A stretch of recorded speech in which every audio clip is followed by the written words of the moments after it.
Hey, it's Jonny, and it's time to preview Lakeshore Lancer playoff football with Al Pashoka. Your Lakeshore Lancer football preview is brought to you by our friends at Lazer Graphics. Give them the stuff they want from Lazer Graphics. Go to their website, lazergraphics.com. That's laser with a Z. Al, bit surprised to see that Lakeshore making the playoffs at 3-6, but that's how things work with the PowerPoints and all that stuff. But with all that aside, hey, Lakeshore's in the playoffs. Hey, they changed the formula, and I was walking up the stands last week with Chris Watson, who is kind of our Dave Wolf. And Chris has all the numbers and all that sort of stuff. And I said, if we win tonight, we don't make the playoffs, do we? And he goes, well, if St. Joe and Niles win, we might sneak in. And that's kind of what happened is they changed the formula, and it's your strength of schedule. So Lakeshore being the smallest school in the conference, they have to schedule up, obviously, so they get a lot of points for even losing a game or two. So, yeah, no, it's kind of exciting. You get another week of practice, and you get a chance to go play Big Brother. Well, and that's, I think, so important for these younger guys is to have that experience of not only an extra game, but like you said, an extra bit of practice. It's such a very good experience for these kids to have to be able to do that. And so this is something that they look forward to. Lakeshore surprised to have that happen, but hey, in the playoffs against St. Joe should be a fantastic game. What do we have to look forward to? Well, the passing game of Lakeshore has exploded in the last 3 weeks. I got a couple of numbers to share with you. Landon Hall is 78 of 103 in the last 3 weeks. That's 76% for 1,102 yards, 10 touchdowns, and 0 interceptions. So he's broken a couple of school records already this year. The three amigos are all healthy, those sophomore receivers who have just been lights out. They are explosive, and Lakeshore can put some points on the board. If it's not windy and it's not real cold and snowy, Lakeshore is going to be able to throw the ball a little bit. So we'll see, but it still comes down to the line of scrimmage. It still comes down to, can Lakeshore stop the St. Joe run? St. Joe's got a great offensive line. They got terrific senior leadership, so I know they won't overlook Lakeshore this year, but they've got to be able to stop the run. Now, the good news is last week against Portage Northern, they absolutely did stop the run. They stopped them on 4th down, 4 separate occasions, twice on 4th and 1, threw them for a loss. Little bit more stout up front. They've made some changes in that front 7. So we shall see. And that, like you said, that's why we play the game. And let's go up there and have some fun. So I'm having some fun with Steve Graziano, right? Yeah. So Steve on the coaches show 2 weeks ago said, Lakeshore is not our rival. Portage Central is our real rival. Playing Lakeshore is, quote, like playing our little brother. Oh, them's fighting words. Yes, I believe that's taped up in the weight room.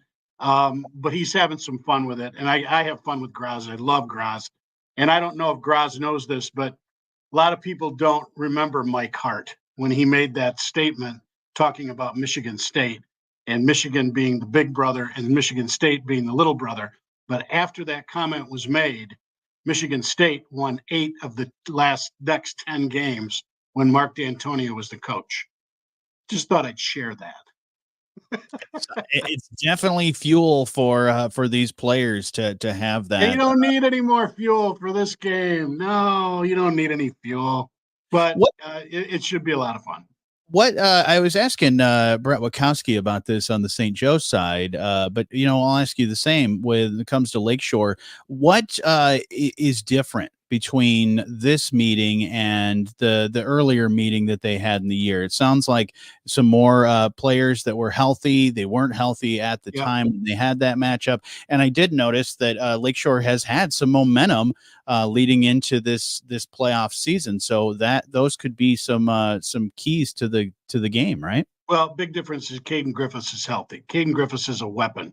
You've got to account for him. In fact, I think you got to double team him.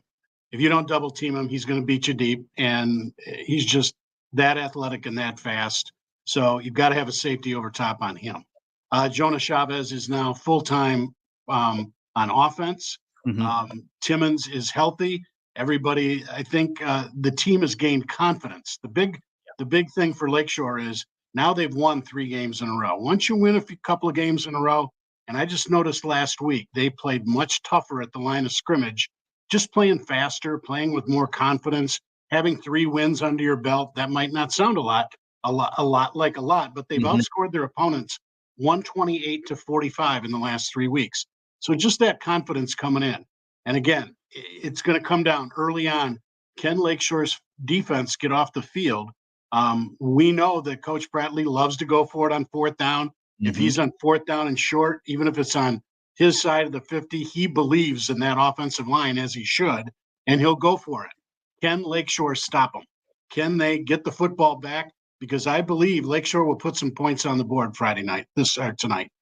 Absolutely. And with Landon being, like you said, more comfortable, playing well, throwing well. So that timing is important, because I know last time he played, he didn't really have much time there in the backfield and the offensive line. And I know some changes have been made with some of the frontline guys to make it a little better. But that's another key thing. If Landon can get out there and get a little bit of time to throw to some of these great receivers, you're right. They could put some points on the board, but like you said, the defense needs to get off the field so the offense can get back on. And they can score in a hurry. I mean, they're scoring on 70-yard pass plays, 50, 60, 40. Last week they had a 70-yarder against Portage Northern. I mean, the kid was well covered. Chavez was well covered, and he just dropped it in the bucket, and it went for 70. So, they're explosive. I think they can put some points on the board if Landon is allowed some time. There'll be some different formations tonight, too. I don't think the Bears saw as much of the 5 wide look that we've been running lately. The empty backfield, 5 receivers, get rid of the ball quickly, get them out in space, yards after catch. That'll be key tonight. Absolutely. 6:45, we'll have the pregame, and then you have the kickoff at 7, Dickinson Stadium. It is going to be full, I know, with tons of fans. Little brother will be there. We'll be there.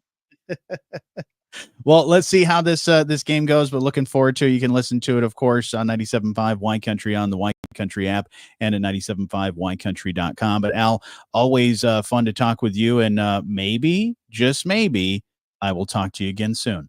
Yeah, I'm still going to thank Lazer Graphics, but I hope to see your mug next week.